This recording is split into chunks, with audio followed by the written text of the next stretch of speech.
jujurlah kepada Allah. Jadi jujurlah kepadaku itu, ku di situ Allah ya, bukan ku seperti di lagu. Jadi jujurlah kepada Allah. Cara jujur kepada Allah, kita harus tanya, yang kita lakuin ini ada hubungannya nggak dengan Allah? Kalau ada, pasti Allah kasih keajaiban. Contoh, Zakaria. Zakaria tuh doa kan panjang kan, lama banget ya. Berdoa dari sejak beliau muda sampai beliau tua. Tapi coba perhatikan kalimat doa Nabi Zakaria ketika beliau sudah tua. Ada dua kalimat, ada di surat Ali Imran, ada di surat Maryam. Kalau di surat Ali Imran, Zakaria berdoa, hunalika da'a Zakaria rabbah, qala rabbi habli min ladunka dzurriyyatan thayyibah, innaka sami'ud du'a.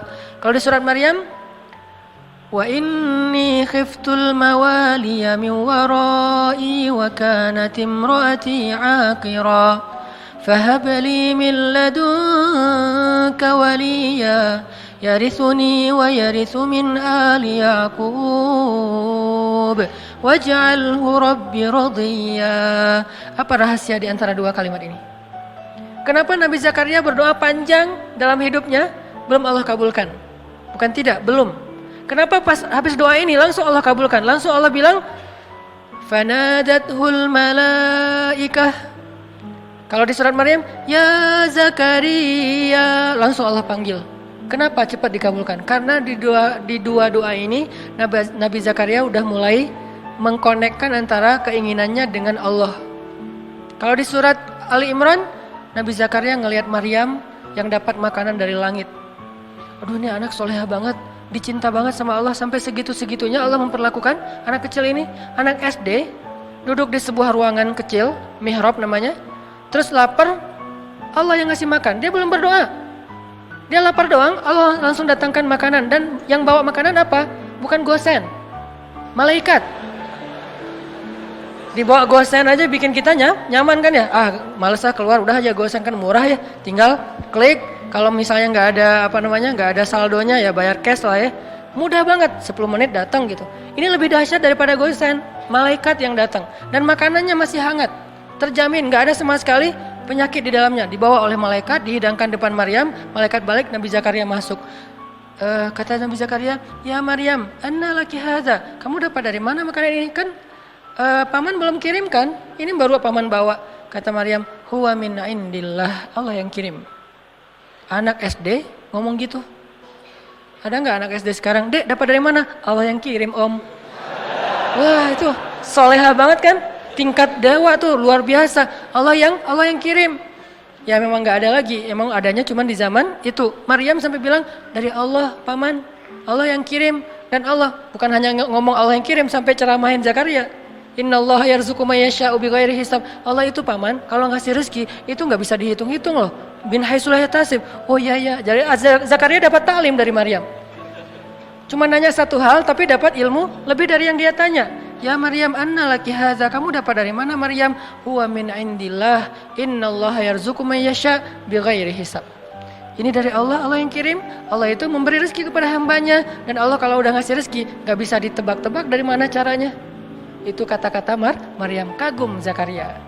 Duh, pengen banget punya anak sesoleha ini. Kan berarti ada hubungannya dengan Allah. Sesoleha ini, soleh.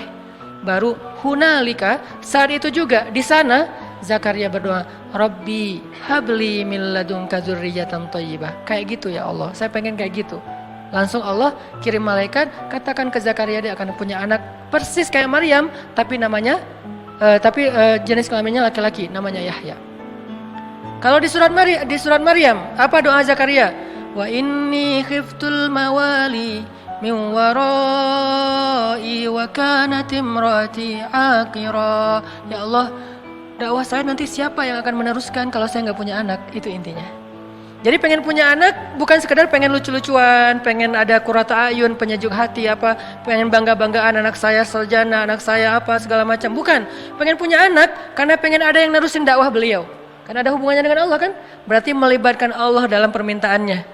Wa inni khiftul mawali wa kanat imraati aqira fahab li min ladunka waliya. Bukan walada, bukan waliyan. Apa beda waladan dengan waliyan? Waladan cuma anak, waliyan penerus. Beri saya seorang anak yang meneruskan perjuangan saya, dakwah saya, pengajaran saya, taklim saya di Masjidil Aqsa. Yarithuni, tuh ada lagi kalimat penjelasnya. Yarithuni wa yarithu min ali Yaqub waj'alhu rabbi radiyya. Yang mewarisi perjuangan aku, mewarisi perjuangan dari keturunan Yakub dengan keturunan yang luar biasa, orang-orang soleh semua. Maka jadikan dia anak yang Engkau ridhai ya Allah. Langsung Allah ketika dengar kalimat ini, ya Zakaria, langsung dipanggil sama Allah. Itu cara kalau kita pengen dapat kejutan dari Allah. Libatkan Allah dengan niat. Caranya, coba cari apa hubungannya antara maunya kita dengan Allah. Antara proyek kita dengan Allah. Antara usaha kita dengan Allah. Antara permintaan kita, life goals kita dengan Allah. Kalau nggak ada hubungannya, kita disuruh jalan sendiri. Tapi kalau ada hubungannya, Allah akan support kita. Ya Zakaria, langsung Allah panggil. Inna nubashiruka bi ghulam. Bahagialah wahai Zakaria, berbahagialah, kamu akan punya anak. Ismuhu Yahya, lam naj'al lahu min qablu samiyya. وآتيناه الحكم صبيا وحنانا من لدنا وزكاة وكان تقيا وبرا بوالديه ولم يكن جبارا عصيا وسلام عليه يوم ولد ويوم يموت ويوم يبعث حيا. Spesifik, luar biasa nih. Dikasih dengan spesifik yang istimewa, bukan cuma nih anak laki-laki yang kamu minta, enggak. Allah langsung kasih tahu anaknya itu kayak gimana. Anaknya cerdas, anaknya soleh, anaknya terjaga, anaknya nggak pernah nggak pernah emosian, anaknya nggak pernah baperan, nggak pernah durhaka, nggak gini. Baik banget. Kalau di surat Ali Imran dia siddiqan wa hasuran wa nabiyan, musaddiqan wa hasuran wa nabiyan, anak yang meneruskan perjuangan dakwah, anak yang hasur, menjaga kehormatan, anak yang nabiyan, menyampaikan kebenaran. Ini luar biasa. Kenapa? Karena Zakaria mengaitkan keinginannya dengan Allah. Jadi kalau kita punya satu keinginan, punya satu, bahkan mungkin bukan hope tapi wish, sesuatu yang kadang-kadang kayak nggak kebayang kita bisa nggak sih? Nggak masalah, make a wish, kita bikin sebuah harapan yang menurut kita mungkin gak susah diwujudkan, tapi ketika sebuah harapan yang kita anggap sesuatu yang gak mungkin dilibatkannya kepada Allah, apa sih yang gak mungkin buat Allah? Apa sih yang sulit buat Allah? Bukankah semuanya itu ada dalam pengaturan Allah? Biyadihil mulk. Arti biyadihil mulk, semuanya itu dalam kekuasaan Allah Subhanahu wa taala. Terserah Allah mau diapain, caranya di sini. Faman kanat hijratuhu ilallahi wa rasulih, fa hijratuhu ilallahi wa rasulih. Akhirnya para sahabat yang berhijrah dalam konteks hijrah, berhijrah meniatkan karena Allah. Contohnya, misalnya ada yang berhijrah seorang diri, seperti Suhaib Ar-Rumi, banyak sahabat yang hijrah seorang diri. Beda sama Umar ya. Kalau Umar kan hijrahnya posting ya. Sebelum hijrah posting dulu. Captionnya, ahli Mekah, orang-orang Mekah. Dia mention satu persatu. @Abu Jahal, @Abu Sufyan, satu-satu di mention sama Umar. Terus terakhir pakai hashtag ahli Makkah, ya ahla Makkah, ya ma'syara Quraisy, ya Aba Jahal, ya Abu Sufyan, ya banyak banget. Ya itu kan ya, bahasa Arabnya ya, bahasa Instagramnya . Setelah dimention satu-satu dia bilang apa? Fa'lamu anni muhajir, ketahuilah kalian gua pengen hijrah. Hijrahnya tuh dikapitalin lagi tuh, gede tulisannya biar orang tahu kalau dia mau hijrah. Terus di bold, saya mau hijrah. Siapa yang pengen istrinya jadi janda, anaknya jadi yatim, tunggu saya di balik bukit itu. Ditunjukin Sherlock bukit mana yang disuruh tungguin. Saking spesifiknya Umar bin Khattab, nggak ada yang berani nungguin Umar. Tapi pertanyaan saya, ini mungkin pertanyaan penasaran, kenapa Nabi nggak hijrah bareng Umar aja kalau kayak gitu? Kan hijrah bareng Umar aman banget kan ya? Kata Umar, orang Mekah, gua mau hijrah bareng Rasulullah, ada yang berani nungguin nggak? Siapa yang mau istrinya jadi janda, anaknya jadi yatim, tunggu kami, saya dan Rasulullah di belakang bukit. Kan aman tuh hijrahnya. Kenapa Nabi nggak hijrah bareng Umar aja sih, biar gampang, nggak ada adegan Surakoh, nggak ada adegan sembunyi dalam gua Thur, nggak ada adegan diikat talinya oleh anaknya Abu Bakar, Asma binti Abu Bakar. Kan nggak ada adegan-adegan yang sulit. Nggak ada adegan Ali harus tidur di tempat tidurnya Nabi. Kenapa? Hijrahnya dikawal sama Umar bareng dengan Hamzah, dua petarung Mekah yang disegani, nggak ada yang berani sama dua orang ini nih. Di depan Umar, di belakang Hamzah. Siapa yang berani mencegat sebuah karavan manusia yang di depannya Umar, di belakangnya Hamzah? Nggak ada yang berani. Buktinya pas di Mekah mereka lagi demo, kan mereka pernah demo di Mekah. Awal-awal Umar masuk Islam dengan Hamzah kan demo kan. Langsung demonya apa? Demonya dengan keluar dan mengatakan La ilaha illallah Muhammadar Rasulullah, La ilaha illallah Muhammadar Rasulullah, keliling Mekah, keliling Ka'bah. Demo rame-rame. Di depannya Umar, di belakangnya Hamzah. Kata Abu Jahal, kalau orang yang seperti ini, kalau demo seperti ini, nggak ada yang berani mendekat. Di depannya Umar, di belakangnya Hamzah. Kalau nggak, bakalan habis tuh. Kenapa Nabi nggak hijrah dengan cara kayak gitu aja? Kenapa hijrahnya pakai orang yang paling lemah fisiknya, paling lemah kaumnya, paling miskin hartanya? Abu Bakar itu orang kaya tapi udah jatuh miskin waktu itu. Ini artinya Allah pengen ngajarin kita tentang hijrah biar Allah aja yang terlibat, bukan Umar, bukan Utsman yang kaya, bukan Hamzah, bukan siapapun. Makanya yang ngebantu Nabi dalam hijrah itu Allah langsung. La tahzan innallaha ma'ana, bukan inna Umara ma'ana, inna Hamzah ma'ana, inna Utsman ma'ana, inna qaumana ma'ana, bukan. Di situ Allah ngajarin kepada kita lewat adegan Rasul hijrah.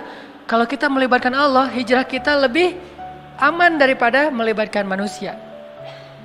Seandainya mau dengan logika kita, pasti Nabi akan hijrahnya bareng Umar. Umar tunggu dong, hijrahnya bareng. Kalau Nabi mengajarkan itu, berarti kita tidak dapat pelajaran hikmah, tauhid, akidah, iman, hadis ini dari hijrah Rasul. Nabi malah bilang, kalian hijrah duluan masing-masing. Umar hijrah, yang lain pada hijrah. Utsman malah udah duluan, walaupun kemudian balik lagi, duluan ke Habasyah. Akhirnya Nabi memilih Abu Bakar As-Siddiq. Ya Abu Bakar, nanti tengah malam masih pakai ikhtiar tengah malam. Kenapa nggak siang bolong? Kalau siang bolong konyol namanya. Tapi kan Nabi nggak akan dibunuh. Kalau Nabi nggak akan dibunuh, tapi kalau kita niru Nabi, kita akan dibunuh. Jadi Nabi tidak mencontohkan sesuatu yang nggak bisa ditiru. Nabi mencontohkan sesuatu yang bisa ditiru oleh umatnya. Kalau beliau gampang, beliau punya mukjizat. Kalau Nabi mau, Nabi Musa itu membelah laut. Nabi Muhammad lebih dahsyat, membelah bulan. Lebih dahsyat daripada Musa. Musa belah laut, Muhammad membelah bulan. Sulaiman menguasai jin, Muhammad mengislamkan jin. Sulaiman jin dikuasai tapi tidak masuk agama Hanif. Ketika Sulaiman wafat, jin kufur lagi gitu kan. Tapi Muhammad mengislamkan jin. Lebih dahsyat, semua mukjizat para nabi terkumpul kepada Rasulullah SAW. Jadi kalau Nabi mau, gak usah pikir strategi lah apa segala macam. Kenapa pengen hijrahnya ke Madinah tapi malah jalannya menjauh dari Madinah ke Gua Thur? Malah sembunyi di sebuah lubang kecil. Kenapa nggak terang-terangan aja kayak Umar? Karena kalau Nabi melakukan itu, lalu kita meniru, kita akan mati konyol. Karena kita nggak punya mujizat. Sehingga Nabi mencontohkan sesuatu yang bisa kita tiru sebagai manusia biasa. Beliau nggak egois. Gua kan punya mujizat, ngapain sih gentar-gentar, takut-takut amat? Udah biasa aja kali. Ntar Allah juga pasti nolong. Gak mungkin Allah membiarkan nabinya dicelakai oleh musuh-musuhnya. Ya, tapi umatnya. Sehingga Nabi contohkan. Kalau saya contohkan ke gini, kasihan umat saya nanti nggak bisa niru. Kalau mereka tiru yang ini, habis mereka. Sehingga saya contohkan sesuatu yang kalau mereka tiru, mereka aman. Caranya berstrategi lah, caranya pakai taktik, caranya bersiasat dan seterusnya dan seterusnya. Dipilih Abu Bakar. Tapi kalau pakai Umar, nggak ada pelajaran akidah. Makanya Nabi memberi banyak pelajaran dalam hijrah. Hijrah dengan Abu Bakar. Ketika ada masalah, Abu Bakar bilang, ya Rasulullah, kalau mereka ngelihat ke arah kaki mereka, itu kan bukan gua lebih tepatnya, kayak lubang gitu. Nabi dengan Abu Bakar sembunyi di dalamnya, orang-orang pembunuh bayaran, para hunters, dan di antara mereka itu ada legend, yaitu Surakoh. Paling legend lah dalam membaca jejak. Dia tuh udah terkenal banget. Nggak mungkin lolos dari Surakoh itu susah banget. Dia bisa ngelihat jejak onta udah berapa lama hangat atau udah dingin ini udah kering atau tidak bekas kakinya onta. Terus di atas onta itu perempuan atau laki-laki, anak kecil atau orang dewasa, meronta-ronta atau normal, sampai tahu sedetail itu Suraqah. Mereka membaca jejak. Kemana arah mereka ketahuan lah. Padahal Nabi itu udah pakai banyak strategi. Caranya Nabi lewat, terus lewat anaknya Abu Bakar dengan pembantunya Abu Bakar untuk nutupin jejak Nabi pakai ternak-ternak. Ketahuan juga tetap, namanya juga Suraqah. Udah berdiri depan gua, Suraqah and the gang. Nabi di dalam sembunyi. Apakah Nabi takut? Sama sekali tidak. Nabi waktu itu sama sekali tidak bersembunyi karena takut. Lagi ngajarin kita cara sembunyi. Kalau Nabi mau, Nabi tinggal keluar. Ada apaan sih? Bisa, gampang buat Nabi. Lo mau gua doain? Kan gak berani mereka. Nabi belum angkat tangan udah pada stroke semuanya tuh. Kalau Nabi mau kan, tapi Nabi lagi ngajarin kita teman-teman. Jadi adegan sirah adalah pelajaran buat kita, bukan apa yang Nabi rasakan. Nabi gak takut sama sekali. Sekelas Nabi gak mungkin takut lah, sang pemberani banget. Tapi Nabi pengen ngajarin kita, sembunyi di dalam. Abu Bakar resah, bingung nih, mana nih kalau mereka ngeliat ke atas, ke bawah. Mereka udah ngeliat ke atas bukit gak ada, ngeliat ke kanan gak ada, ngeliat ke kiri gak ada, ngeliat ke belakang gak ada. Cuman satu lagi yang gak dilihat ke bawah. Allah tahan pandangan mereka untuk ngelihat ke bawah. Ini cara Allah nolong mereka. Walaupun sebagian ulama bilang ada sarang laba-laba dan merpati, tapi sebagian besar ulama mengatakan tidak. Ini masih perdebatan lah ya, Allahu alam. Yang jelas, yang pasti di antara mereka sepakat, Allah memalingkan mata mereka dari melihat ke bawah. Sehingga Abu Bakar bilang, ya Rasulullah, kalau mereka ngelihat kita ke bawah pasti ketahuan. Terus ntar kita gimana ngelawan mereka? Kita nggak bawa senjata. Berdua pula, mereka ada lebih dari 20 orang dan semuanya itu petarung. Nabi mengatakan, ya Abu Bakar, ma zannuka bisnain? Ya Abu Bakar, kenapa kamu pikir kita cuma berdua? Ini melibatkan Allah. Ini di sini nih. Kenapa kamu pikir kita cuma berdua, Abu Bakar? In Allahu salisuhuma. Allah yang ketiga. Jadi kalau kita berdua, mungkin kita perlu khawatir. Tapi kalau kita bertiga, la tahzan, innallaha ma'ana. Enggak usah khawatir Abu Bakar, Allah bersama kita. Abu Bakar orang soleh, digituin, ya langsung tenang. Kalau Abu Bakar bilang tapi, pasti ketahuan tuh. Karena kalau kita berburuk sangka kepada Allah, maka Allah tergantung prasangka hambanya. Berhubung Abu Bakar ini as-siddiq, orang yang selalu membenarkan, nggak pernah protes, nggak pernah membantah, maka ketika Nabi bilang la tahzan innallaha ma'ana, Abu Bakar langsung tenang, langsung oh ya innallaha ma'ana, ya udah tenang aja. Mau tidur dulu Rasul, santai. Mereka akhirnya nggak ngeliat ke bawah, udah pergi aja, udah pergi, tinggal berdua. Besok keluar, melanjutin perjalanan, diketahuan lagi sama Suraqah, karena mereka nggak mau nyerah. 2 hari mereka tungguin.